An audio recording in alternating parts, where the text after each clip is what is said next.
Welcome to the module on analysis, tools, and security. Now, coming from a background of military intelligence, this module means a lot to me. It's near and dear to my heart.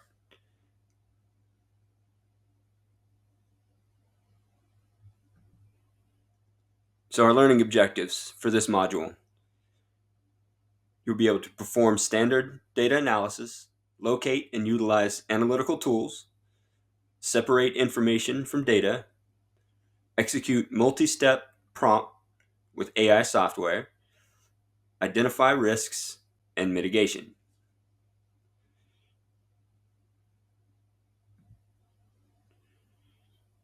Some of the important terms that we'll come across in this module are analyze, the acronym, QPublic, GIS, artificial intelligence, counter surveillance, InfoSec, and encryption.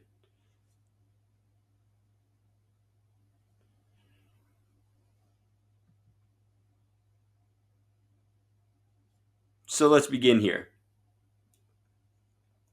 You've identified a problem area or an issue of concern, something that you want to find more information on, something that matters to the community, something that matters to your organization, and you know a little bit about it, but only a little bit, right? Just scratch the surface. So there's all this data out there, and we just covered the module on big data and all the different sources and all the different things that are out there. So what do you do with all of it? Well, data analysis is the process that you'll go through.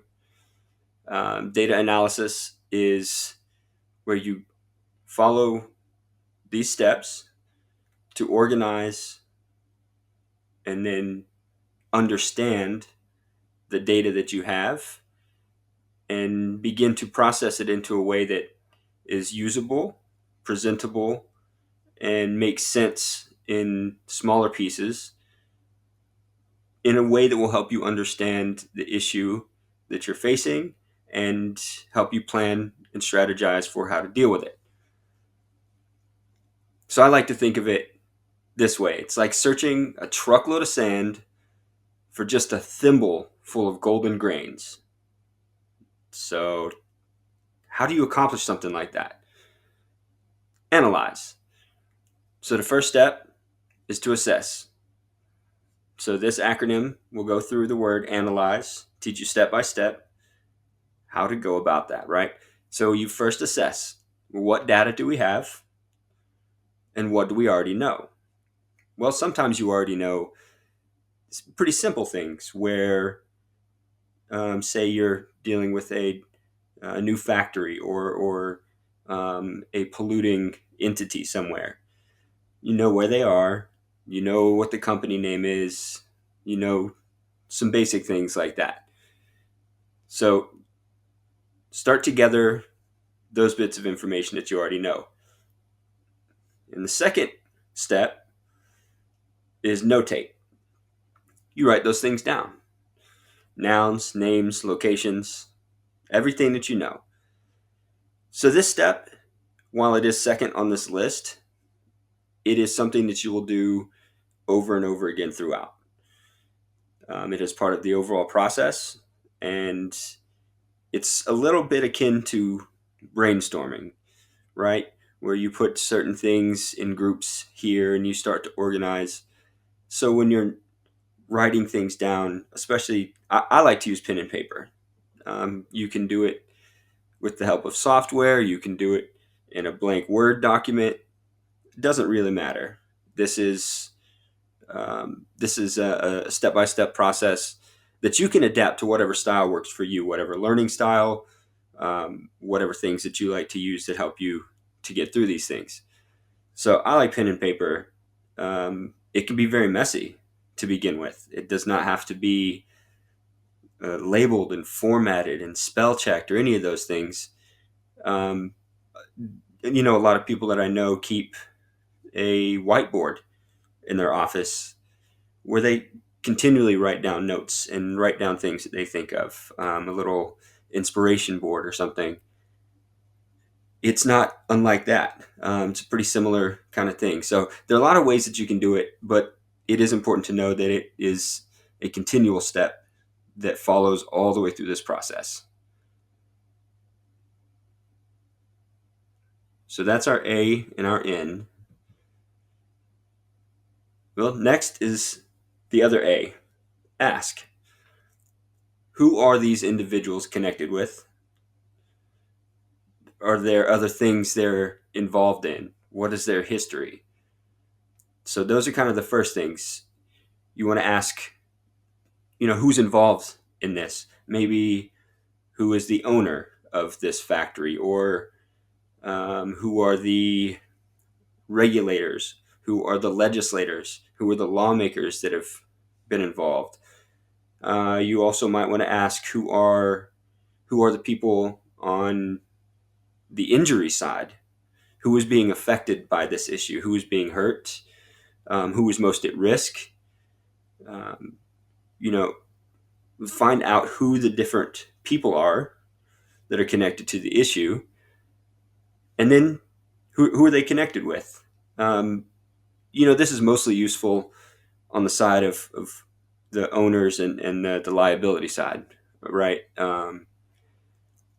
Maybe the company has owned several factories either in the area or other places around the country, and maybe they have a history of spills, or they have a history of setting up shop in these communities, maybe a rural community. They set up shop, take some resources, some tax breaks.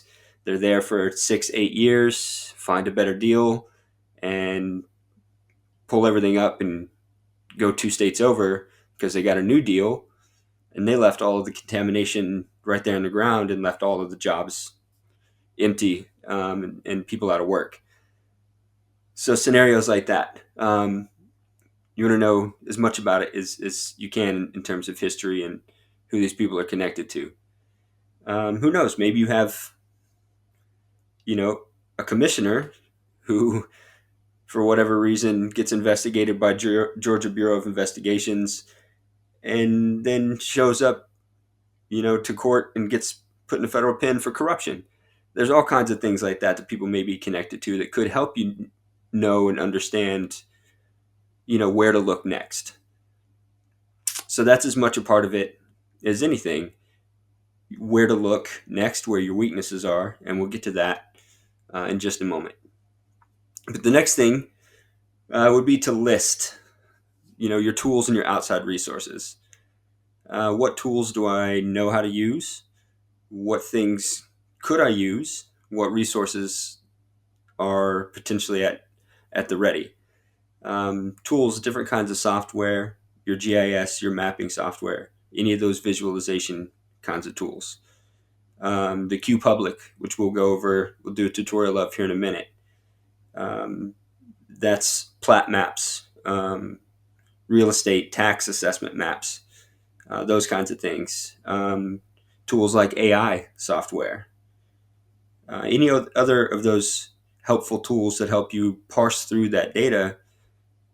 Start thinking through and list the ones that you are used to using, and which ones would be most useful to what you're trying to accomplish now. And then identify. So you identify the gaps in knowledge, access, and resource. And it seems like a short step or a minor step, but really it's a pretty critical step in the whole process. Because especially when you first start, you don't know what you don't know. So as you're able to start figuring out where your gaps are, maybe you've got a little bit of a storyline figured out, but you don't know what happened between, say, 2003 and 2010 or something along those lines. Well, now you know where to look. So this process helps you know where to look as much as it helps you understand what you're looking at. Identify your gaps in access. So you may have some of these tools that you would like to use. Maybe you can't. Maybe you can't get to some of these people.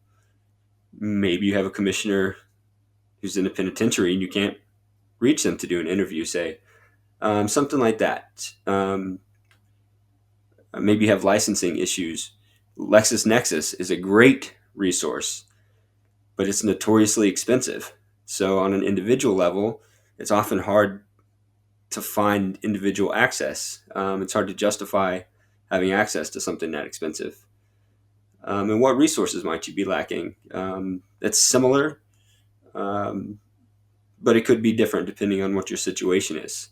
Because maybe you need data on air quality, water quality, soil sampling, and you don't necessarily have the resources right there, to be able to do something like that. So that's part of identifying those gaps as well. And then we zip it together. So you pull your pieces together and see what you can put together to make a clearer picture. So you take those two sides and you try to match them up. Tools like maps, they make it, you know, visually easier to do something like that. So it's a little bit more, naturally intuitive. But some of these things, you go through and search the data, search whether you have phone records or emails that you've gotten through FOIAs and things like that. Well, now you can start building a timeline, and that timeline may take two different pieces that you had information on and sew them together for you. So you zip it up and make a clear picture. And then you continue to explore. You use the tools, you do some research, get through your gaps, continue to ask questions, and again, taking those notes and keeping all of that through the whole process, ties it all together. And so once you've gone through this whole thing, now you've kind of gotten to the end and you have some information. You've painted a much better picture. You have a much better idea.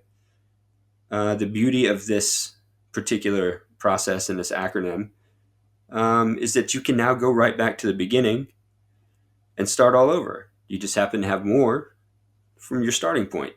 You're still going to assess where you start, take your notes, from what you know, assess your gaps, ask those questions, list your tools. Maybe you've come across something new that you could use along the way. So just looping back through this process will continue to guide you until you come up with a package that is understandable and that is shareable and repeatable. Um, and there's no magic way of knowing when you've gotten there, but when you've got the picture together and you know that you can make a good case, you know when you know.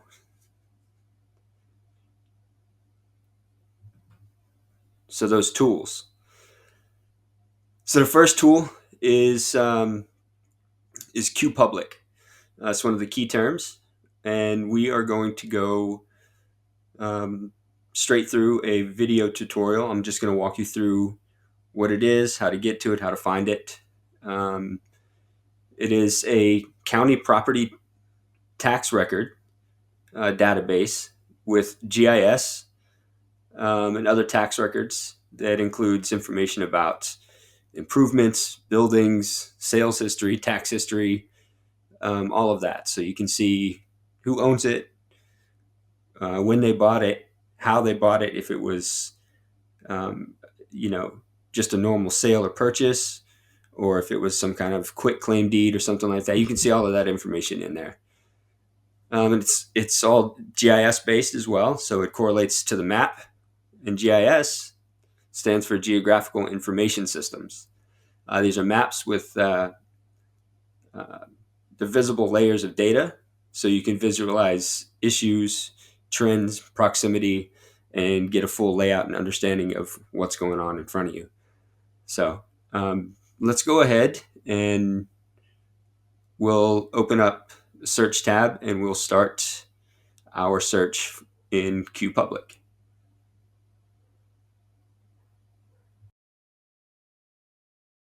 All right, so QPublic is a GIS, um, geographical information system tool that is I mean, it's been adopted in the vast majority of counties in the U.S. Um, a couple of years ago, there were still a couple of straggling counties in Georgia. Screven was one of the later adopters. But whenever your entire county is pretty much owned by one person who is in their 90s, it's not really a big rush. Um, but by this point, most of them, it'd be rare for you not to find this anywhere. Um, so basically, you can start brand new search bar, and you see I've got it written here. You would just search Q Public, the name of the county, and the state. So I have Q Public, Richmond County, Georgia, and we run that, and it comes up with a couple of links, and this will take you to qpublic.net. Schneider Corp is the contractor developer of um, the information systems that work with it here. So there's these three here. If you go, I'm going to use this link because I know where it is. It's the link I normally use. But they'll all bring up something that looks like this. So these icons pretty much look the same wherever you go, especially because Schneider Corp there. So you just hit property search, and you could mess with some of these. There's different things available in here, but all of this information, all these data points that are used in here, minus the FAQs, um, you can find them in here. So this is one of the most powerful tools that you can use, um, to find out information about a particular property. So I'm going to throw something in here, 2872 Tobacco Road. It's in the Hephzibah zip code, but because it's in the county and it's everything is all listed in here, whenever you start typing the numbers for the address, it'll already start eliminating things. And then whenever you type each letter of the name, so for example, we do 2872. Well, now you can see that there are only 4 addresses in all of Richmond County, Georgia, that have 2872 for their number. So only 4. Well, we want Tobacco Road, so clearly there's only one of those.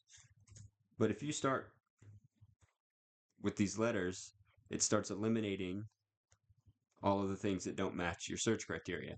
So it'll eliminate things pretty easy. So if you kind of remember what maybe the street name started with, or something like that, you can either go to, say, Google Maps and retrace where you were driving if you saw something, and get an idea of where you were, maybe get a number and start typing, and then let it eliminate things for you, and it might come up with exactly what you were looking for, even if you couldn't remember it exactly, right? So go ahead and click on it. So this is the report page. It's got photos and things of these properties, from tax assessments in previous years. They've usually got a date on them, and this one is wildly out of date. Um, this is when not only was there a Fred's here, it's when the Fred's looked pretty good. It's from 2011.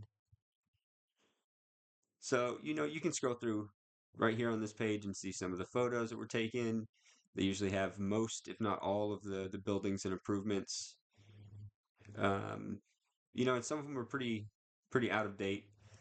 But they really don't, there's not a lot of changes at this property other than the signs and the occupants. So they haven't really needed to do an assessment and come out and take photos.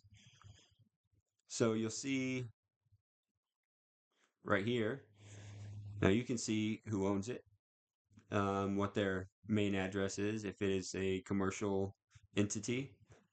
You can see basically where their headquarters is, where their office is. And a lot of times, you have the special use permits and things. So maybe an LLC or something is registered to someone's home, which could give you a whole lot of information just right there. And this is also a hyperlink. So whenever you click a hyperlink in here, it runs that search. So let's just go ahead and run it. So if you click that, it'll bring back any, well, it usually does. Well, see, it says 4 results here, but they're not showing. That's kind of curious. So anyway, there are 4 results somewhere in here. I don't want to do any of that. But the results will come back different um, depending on what entity you're looking at. But the 4 results will tell you that this LLC has some kind of ownership connection to 4 different properties that are located throughout the county. And so that can be useful, finding out maybe they're investing in something or they have all their money and whatever. And even those little bits of data can help you paint a really good picture and get the information that you need. So the further down you go, you get some more data here. You can find out the square footage of buildings, the acreage, and there's usually, see these are drop downs. So it's a 0.73 acre lot, 3/4 acre lot. It's a retail store. They built it in 2007. And here you can see, usually these things here correlate to building permits, something like that. So whenever they go in to get a building permit, this plat map gets updated. Um, so all of these things were done in 2007. 2023, there's some kind of Com tennis court. Not entirely sure what that is because there's not a tennis court there. Community tennis courts. I'm not sure uh, exactly what that refers to because it is now a Dollar Tree, but for about a year, maybe 2 years, it was a community center in between those 2 retail stores. So that right there is curious, and I'll definitely have to go check it out. Um, but see, even in the course of this, I've already learned something just from looking at this one page. So there are a lot of things you can learn from these reports. So you can see um, who sold, you can see foreclosures, you can see all kinds of things, and this is all public record.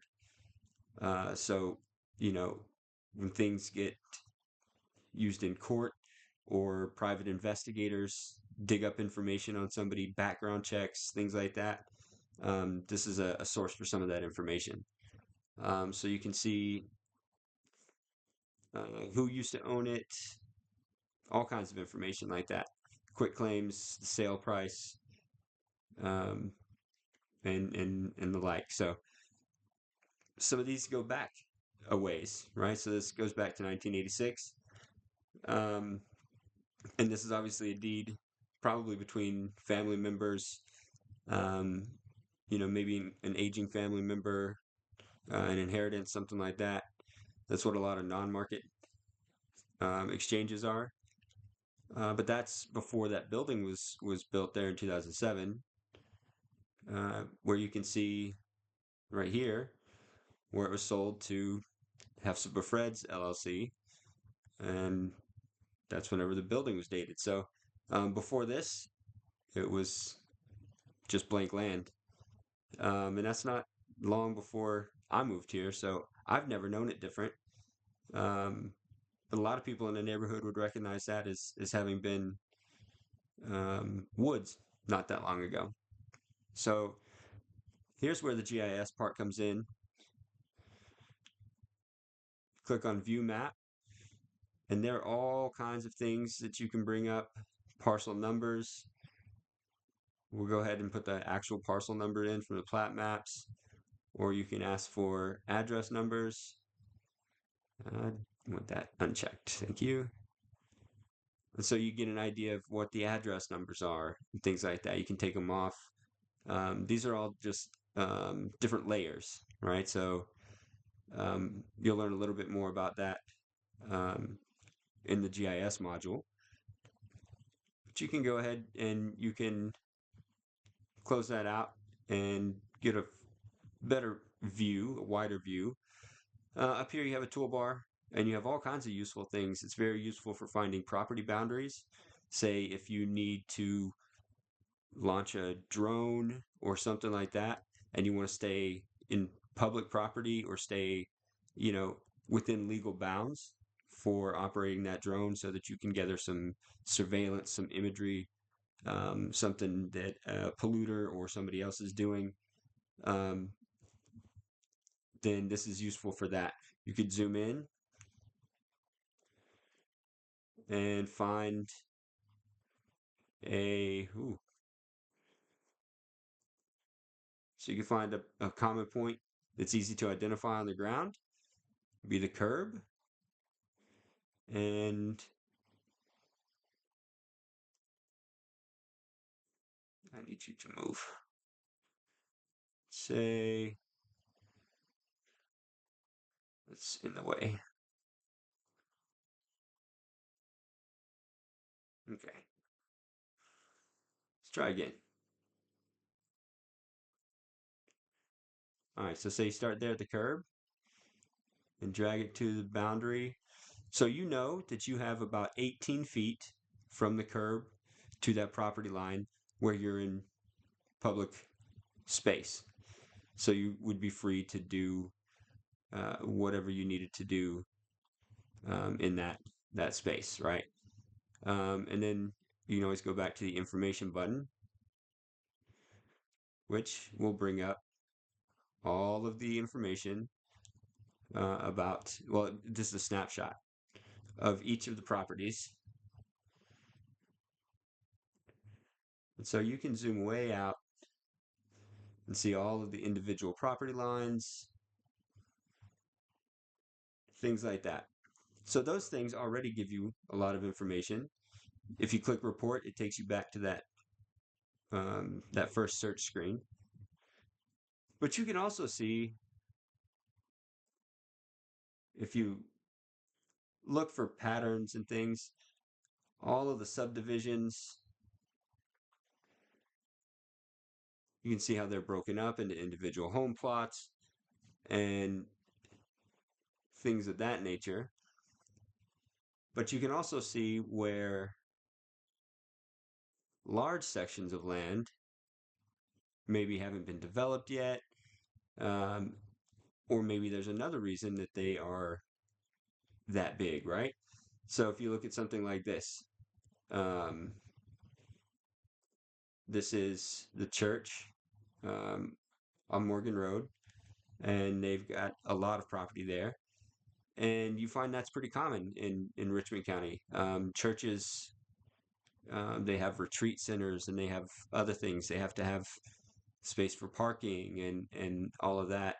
But a lot of them come from old deeded land from families back in the day, and that space um, becomes a long-term value asset for the church that they can borrow against if they need to build a new church, or space they can sell off or use to house a pastor or staff or something of that nature. So um, you see that a lot with churches. They tend to have a lot of space around them.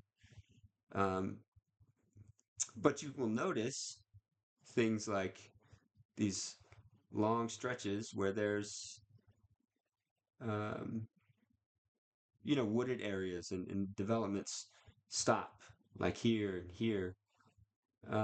So a lot of times those will be uh, important for water runoff management or something like that.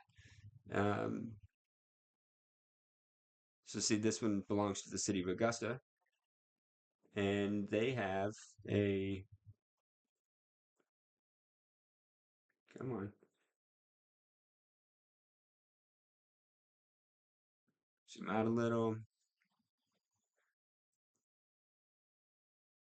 What are you doing? All right, sometimes it's a little bit slow. It is a lot of information in these things. Um, and I know Wi-Fi and internet has been kind of wonky last couple of days. But okay, so this zoomed out in a strange way and took me way out in the county. So that's U.S. government 3100 tobacco. I happen to know that's Fort Gordon or Fort Eisenhower, I should say. So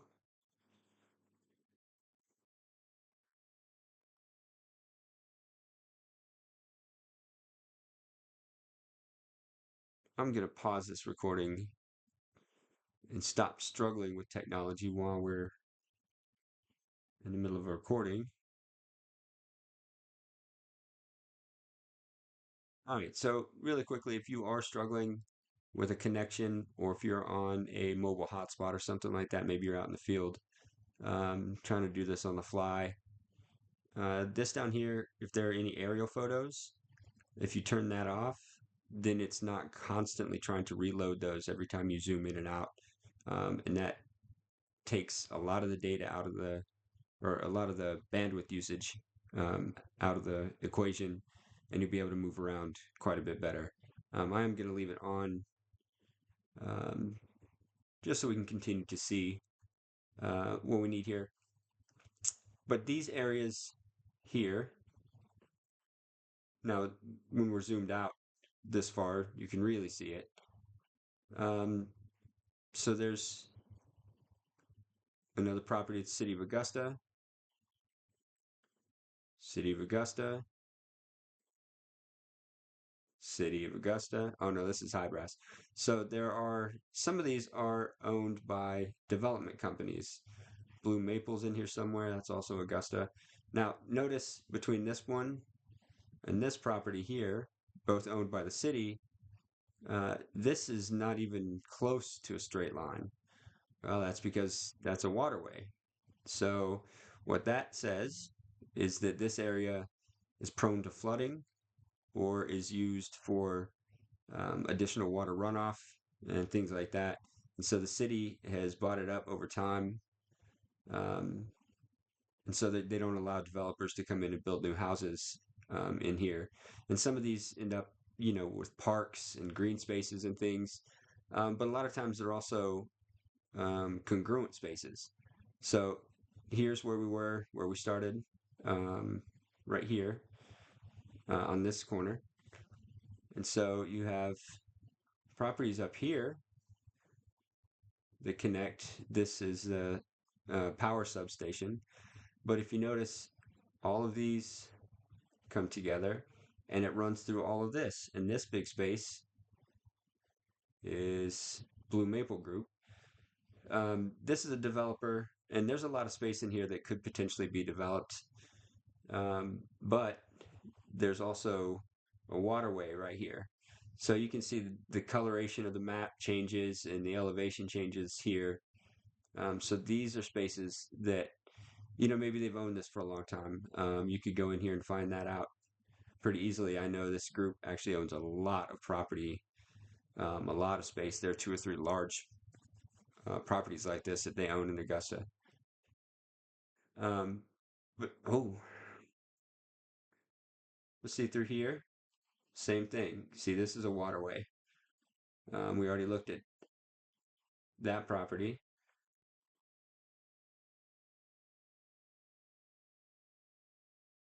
Zoom out a little. All right. Thing is slow. So this right here, City of Augusta, same thing all the way through here. City, city, city, city. So those are used for water runoff management, things like that. So yeah, you can zoom in where you need to. So if we go down this direction, Bobby Jones, and now you get out here towards the industry. These are all the old brick ponds and all that. Um, Savannah River runs right here. And so it's Columbia Nitrogen Road. This is where a lot of the industry is. Of course, we have Solvay and other things up along Tobacco Road. Um, but yeah, just clicking on one of these properties, Augusta Liquidations, SSC. These are industrial small tracts, so you can see the class codes, tax district, the size um, of that parcel. So Augusta Liquidations. So you can see these things, and let's say you have an effluent, you have a company operating here, and suddenly in your waterway, fish start dying. You have a fish kill, or people downstream start having a really high occurrence of certain cancers or something like that. Then you can come and find out all of the information about who is there, the owners, all of that, because you can own a land and own a parcel and have a company that doesn't have anything to do with your name. Um, but this kind of record here, you don't really have a registering agent or something the way you do when you register a business. So you can track people back um, to find responsible parties, how long they've been there, those kind of things. So that's all really helpful information. And remember, it's Q Public. Search Q Public in any county and state, pretty much anywhere you are, and you should have access to the same thing. The tools remain the same um, for any county, anywhere. They're all integrated with the GIS system um, that, if you look right here, is powered by Esri, um, which is ArcGIS related, and you'll get some more of that demonstration later. Um, that does it for the Q Public. We'll move back in, go through a couple of more slides in the module, and then move on next to the artificial intelligence.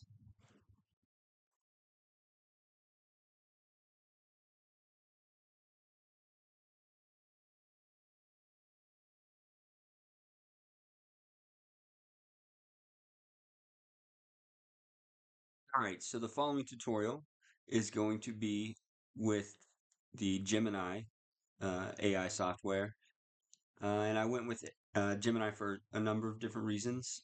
Gemini is Google's AI software, and that means that it was trained and its language learning model had access to all of the things that that a Google search would. So it benefits from Google's their expertise in compiling data and web crawling through all kinds of different things, from blogs and those kinds of language usage, all the way through to the Google Scholar searches that look through the scientific studies and things of that nature. So it has a very, very wide array of input possibilities.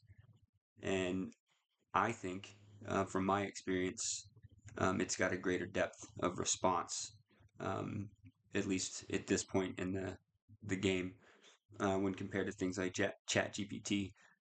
ChatGPT, whenever they came out this last year with the new generation of the AI software, its capabilities were absolutely incredible. Um, but that was not necessarily due to the access to those resources. So now that that technology has had a little bit of time to propagate and to be adopted more, and those lessons learned throughout the community, um, I think the combination of those things puts Gemini at the top of the market right now. And I have an account with Gemini Advanced. So there's a basic account, it's free, it does a lot of the same things.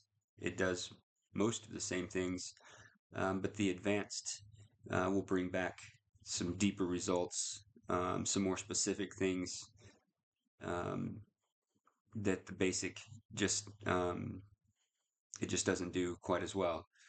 And I've been really happy with it. So I'm going to walk through a couple of things here, a couple of different prompt styles, um, and show you really what AI is capable of. It is a language learning model.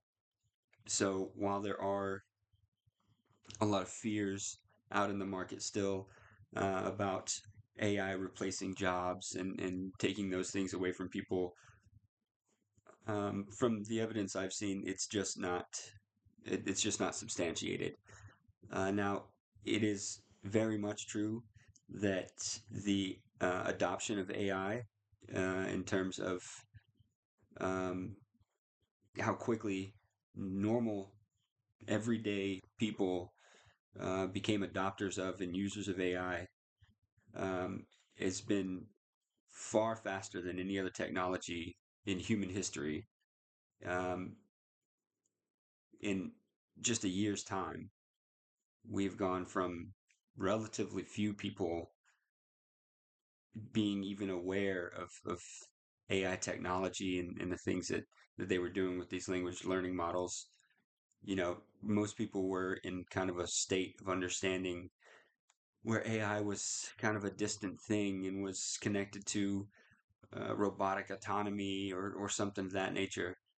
Um, and then ChatGPT's new version came out, and it was everywhere in a matter of weeks. In just a few weeks' time, our ethics conversations changed. Our business models for the future were changing.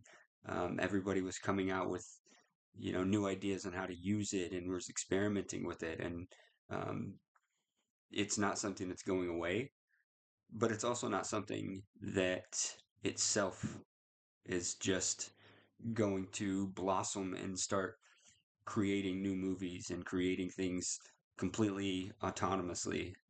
It doesn't have any of those capabilities. And even if we get to the point where it operates somewhat independently, um, there's a way to turn it off. There are ways to do those things. So the fear should probably be in how we use it and in how the potential bad actors out there will take advantage of it. Um, so the more we know about it and the more everybody understands what it does, how it does it, and how to use it, the more prepared we would be in a scenario where somebody would be trying to use it against us. I believe that wholeheartedly, and we'll see how that turns out. But for the purposes of this module, it is a very powerful tool, and it is very good at spotting correlations between data points, very good at bringing back data points, and collecting different resources and things that are out there. So we'll run a couple of these different prompts.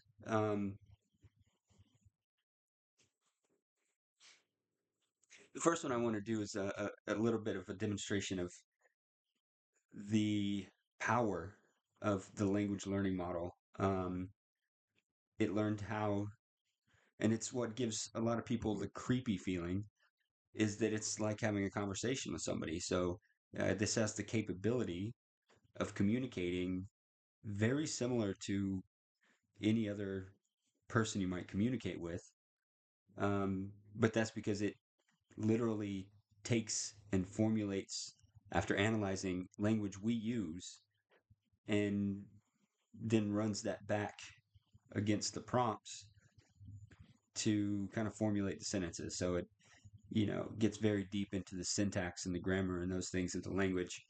So we'll run a very personal kind of scenario here because you can use it for all kinds of things. It's not just for data. So it's very broad in the things that it can do.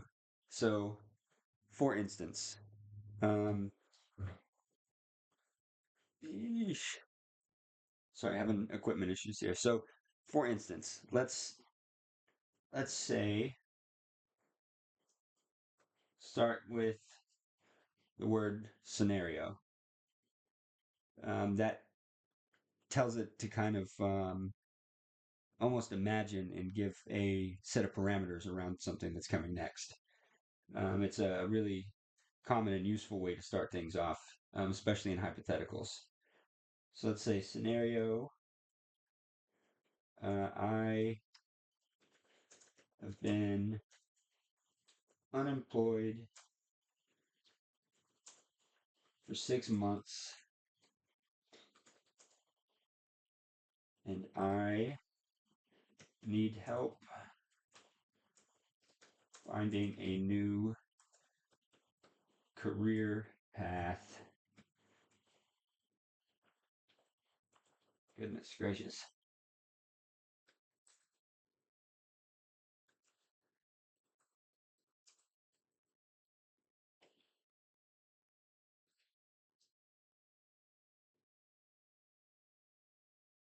So, scenario, I have been unemployed for 6 months and I need help finding a new career path that fits my talents.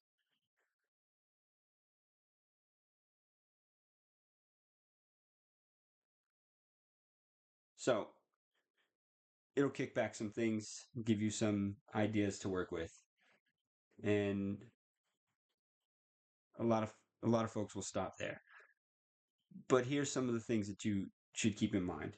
So, whenever you give it a scenario or whenever you give it some of these prompts, you can continue to build off of the last data set or the last information set that it has pulled back for you. So, this tells you to do a self-assessment, explore career options, gain new skills, job search. So let's take out gain new skills because it's the most external. Say, let's ask it for help.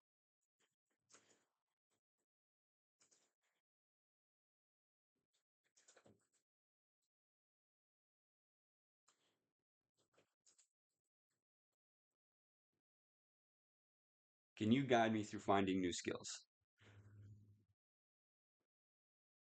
And so it'll give you some different ideas on how to do some of those. So you can manipulate and work with those prompts and ask it to play the role of a career counselor. You can ask it to play the role of an interviewer. Say, if you're trying to get a job interview and you want to practice through some of those questions, you can ask it to do any of those things, and it will play that role and ask you, ask questions back and forth, and give you a lot of good feedback. It'll tell you um, how to change your tone, how to watch for body language. It'll remind you all kinds of things. And it's gathering all of that data from a lot of different sources, but all of those professional career counseling people and the blogs and those things that are out there all contributed to the most common themes that it's bringing back. So it's a very powerful tool in that way. But we should also look at some of the hard data that this can bring back, and ways that this um, can help in the community, right?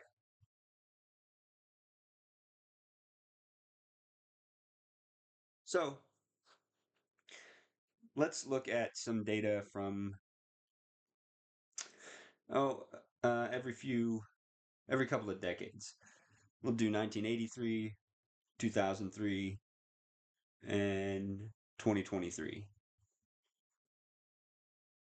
So compare average income levels for working Americans in 1983, 2003, and 2023.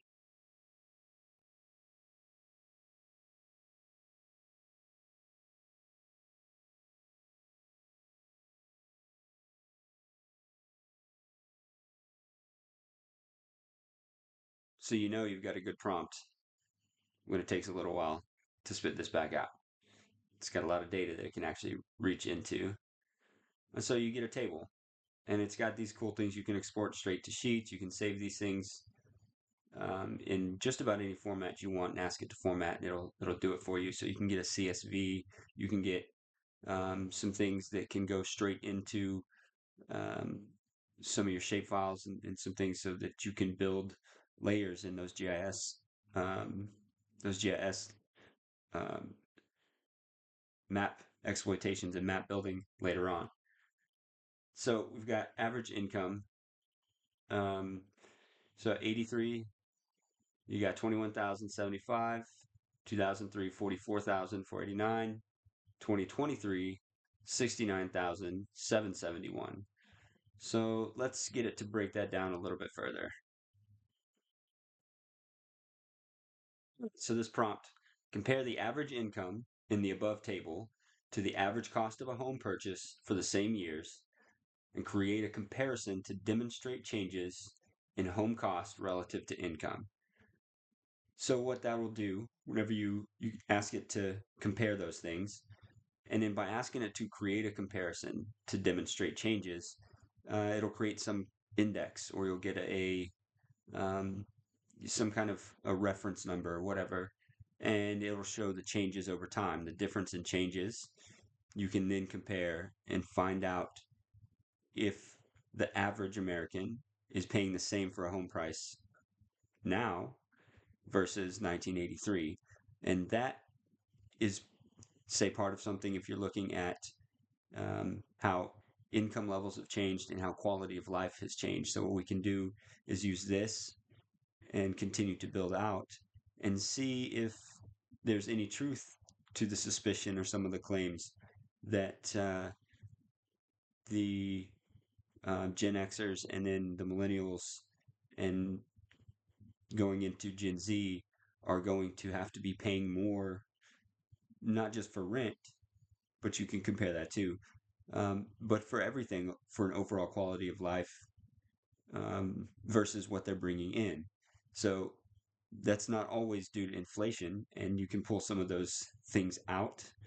And then you can also pull out the demographics, which will tell you which communities were impacted more or less from those changes, and if there were any beneficial economic changes in different population groups. So you can see if the white middle class was growing faster than anybody else, or if the black communities were facing, ongoing issues from redlining and from any of those systemic racist practices that were in law for so long.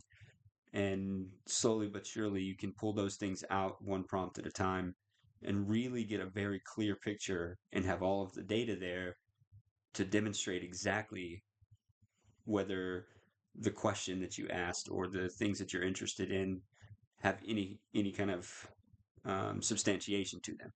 So it's really useful for building something like that if you're advocating for a community, or advocating against, say, a new power plant, a natural gas power plant coming in.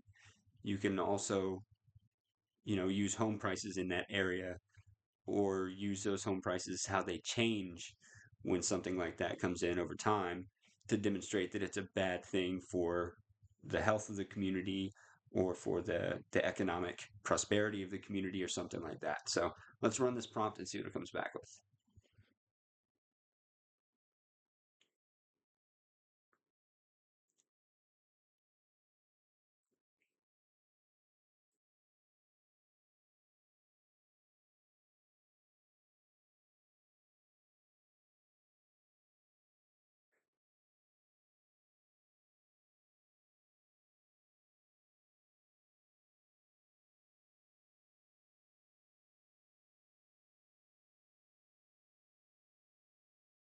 So even just running a little bit of analysis and comparing these things, the average cost of a home, 82,583, 195,000 in 2003, 485,000 in 2023.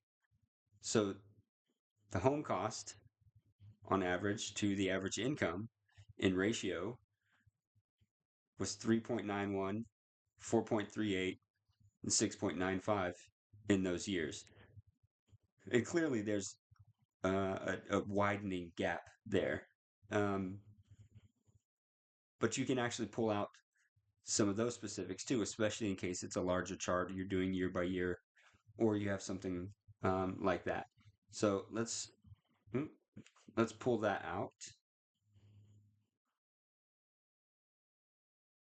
All right, so here we've got a fairly complex multi-step prompt.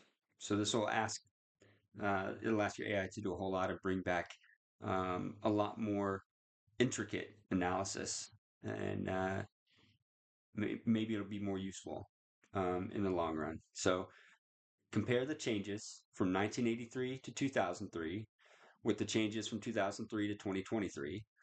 Then run the same scenario for average rent prices and compare the results of home ownership and home rental to determine which one is more economically stable or sustainable. Excuse me.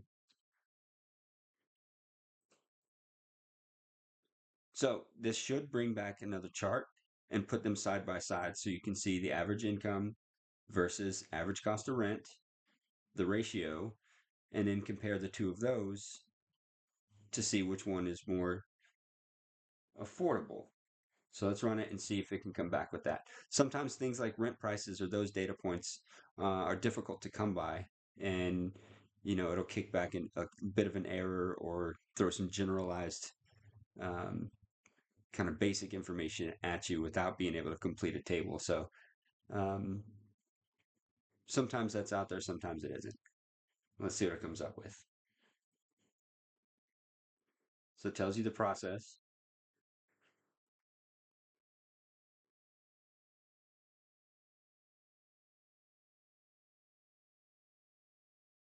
All right, so it has told us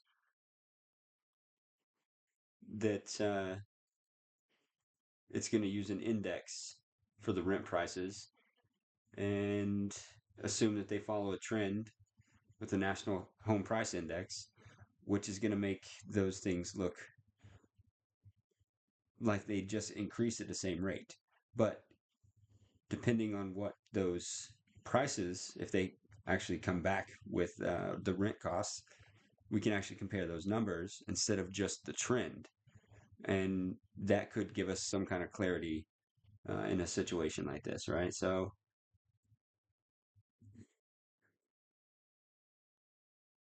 it breaks it down with some percentages by those year gaps, and then it actually puts it in a chart.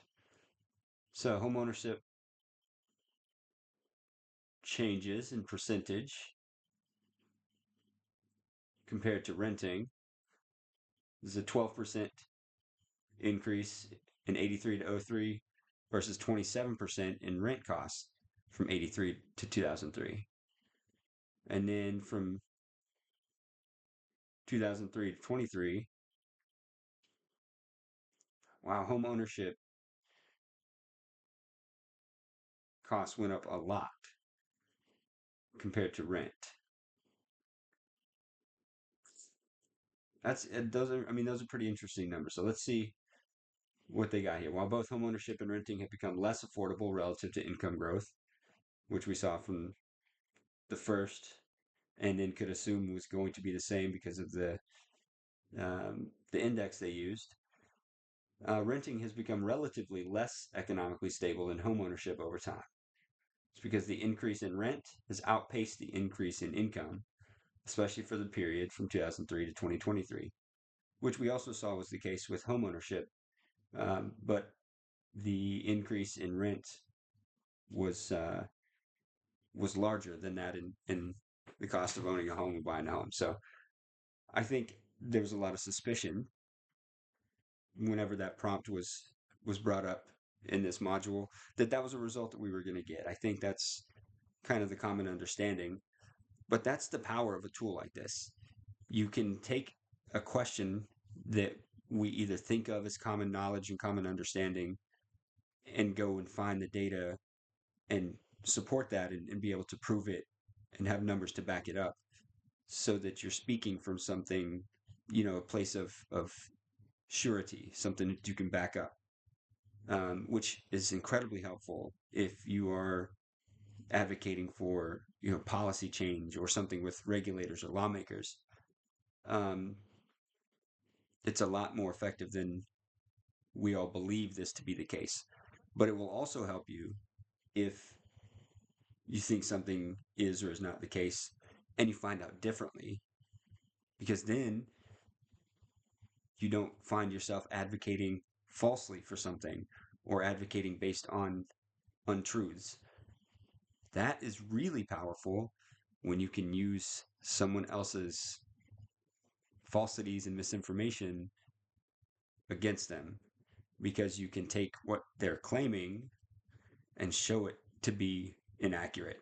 And there's a lot of strength in power in that ability to be able to back it up, especially in places that uh, most of us didn't have access to 5, 6 years ago. I think that's a really powerful way that we'll see AI be used in the advocacy space. Um, I think there's a lot of room for development around those kind of things, fact checking and keeping people honest and accountable for the things that they say, and not depending on you know who they are, who they know, or the good old boy system, or things that our system used to rely on. So there's some of the powerful benefits that we could see in the future, right?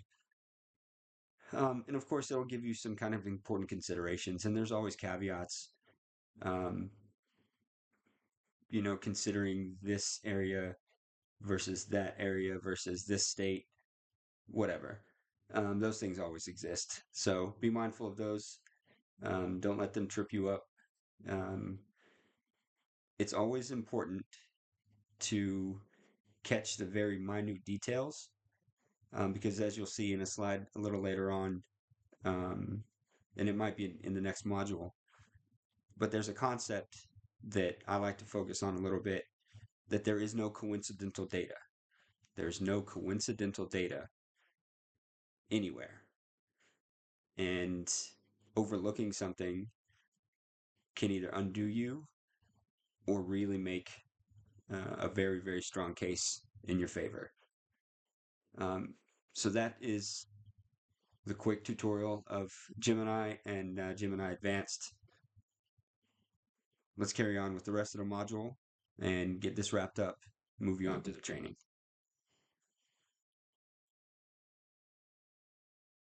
So now we want to talk a little bit about opposition and resistance. So taking a stand for yourself, your community, or others is the fastest way to make new friends, but it's also the fastest way to make new enemies. There's always going to be somebody out there who doesn't agree with you, and while not being on the same page and having disagreements with others is fine, normal, acceptable, and part of everyday life, there are people who will always take it to the extreme. They'll take it further than it ever has to go. And you may run into people who stand in opposition to you just to stand in opposition to you for no other reason than maybe a personal vendetta. It may be shallow, baseless, useless, have no concept, no basis of fact or reality. They may just stand against you to stand against you. That's something that is unfortunately a thing we have to deal with, especially whenever you're talking about challenging a business or challenging the oil industry or challenging somebody like that. Historically, entities with a lot of money, large landowners, have gotten their way and taken advantage of people. But that's part of why data democratization is so important. You can call people on their actual, their records, the information that's out there. Um, but a key concept, though, is that data democratization and operations transparency are not the same thing. So, in the face of this opposition, it is important to keep your operations, keep them secure. You don't want to keep your emails and your strategies and those things just out for anybody to pick up. Getting the data, collecting information, being a part of that process, making it publicly available is powerful and important. But what results you get from your analysis and what strategies you use to put that into any kind of effective use, that's something that you should keep a little bit closer to the inner circle. So Tiger Swan is one of many examples of reasons why. Tiger Swan is a security company that has ties back to the infamous Blackwater security company that was operating in Iraq and under paramilitary contracts for folks like Halliburton and the like, in all kinds of places around the world, but famously in Iraq. They have ties back to them. But Tiger Swan, we'll see a video here in just a moment about their operations and their work against the Lakota in Standing Rock back a few years ago when they were trying to stop the pipeline from coming through tribal lands. Tiger Swan employed a lot of very militarized surveillance techniques. They're very classic techniques, but they're not things that people think about or know about. And they were able to get a whole lot of information, and they did a lot of damage and caused a lot of tension between the local police and the Lakota. So you're going to have opposition like that out there, and it's really wise to always be as aware as possible. And even if there's nobody on the radar, to treat your data and to treat your communications and operations as if there were somebody out there. So we'll move. I think the video is coming up right here. The Dakota Access Pipeline Corporation and the Energy Transfer Partners hired Tiger Swan to come on to the property around the pipeline, even though the demonstrators were completely peaceful.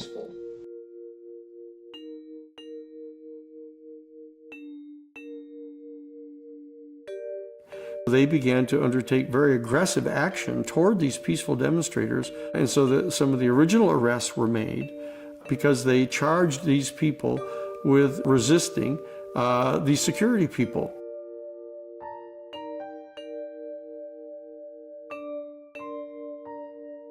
The governor of the state of North Dakota mobilized the North Dakota State Police, and they came in at the behest of the private security forces and began to supplement the private security forces of Tiger Swan.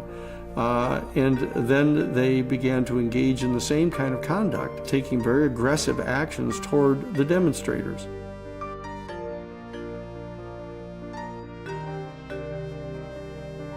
And so this began to escalate, because the more attacks that were launched against the peaceful demonstrators, the more publicity went out about this, and more people began to come. And so more and more police were brought in, and they became more and more militant. And what happened is suddenly there was this, it looked like this readiness exercise that was taking place, splicing together all of these different law enforcement agencies from the national, state, county, and local levels into one unified fighting force. And now we have people like Steve Bannon inside this administration trying to characterize these resistance movements as terrorism, as anti-corporate terrorism,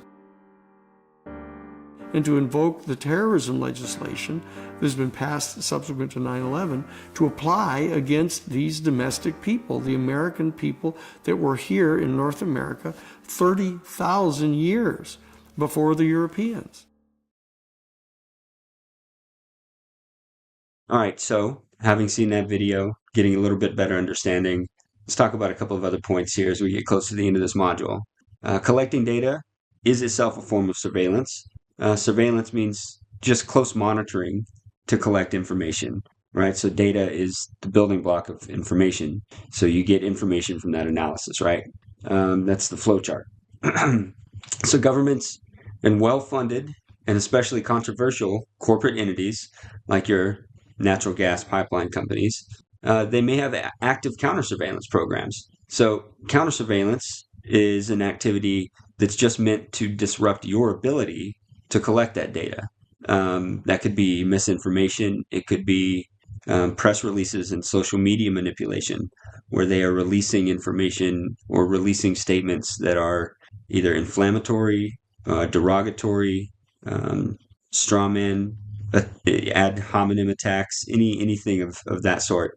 It can even include swatting, political bribery, and that definitely includes major contributions to campaigns and things of that nature. Even though we don't necessarily call it that. In a nutshell, that's a lot of what's happening. Physical blocks, restraint, and violence can also be used against you. And those can be somewhat organic, as you see from social media manipulation, radicalization online, or sometimes it's paid.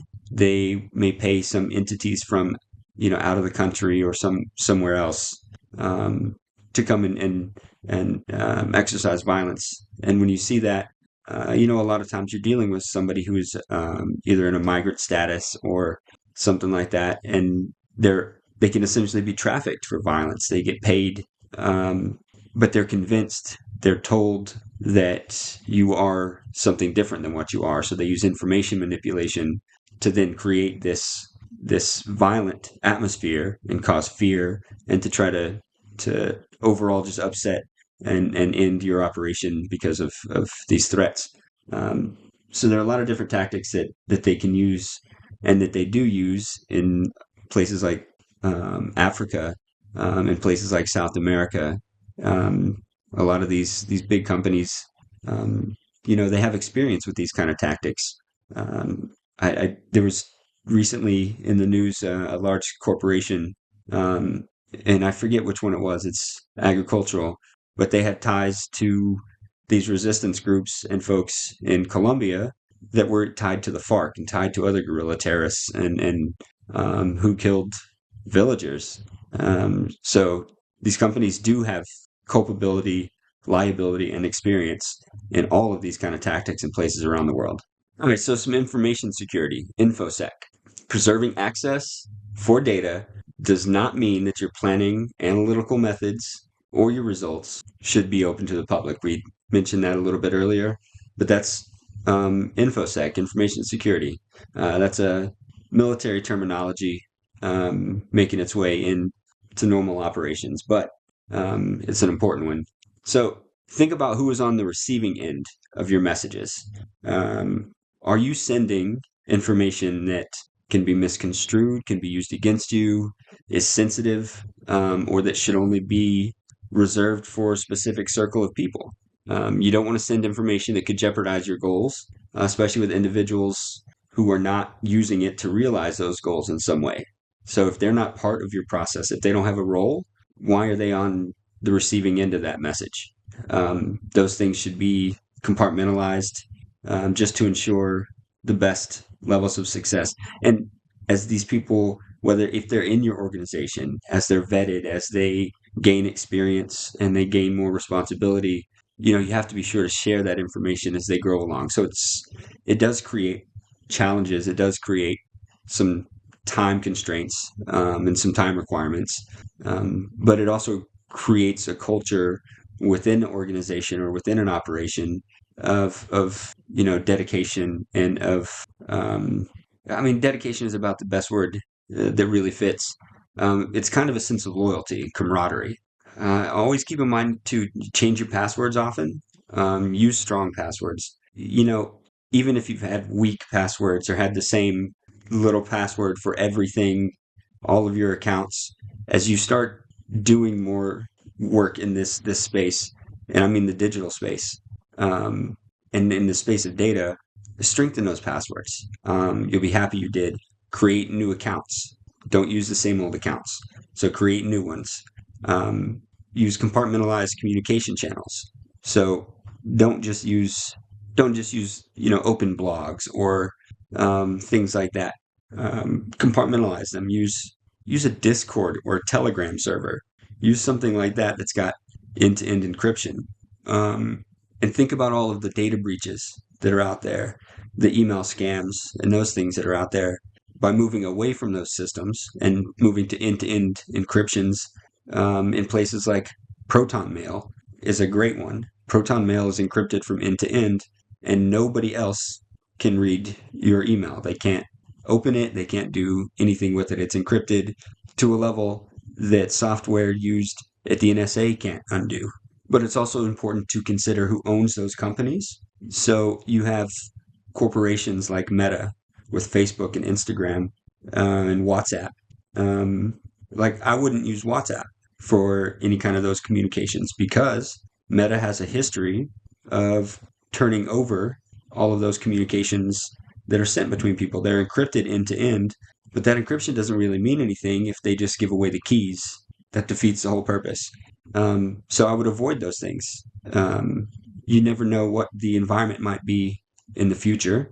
Our political environment could turn completely upside down, and we could be in a totalitarian kind of environment in 4, 6, 8 years.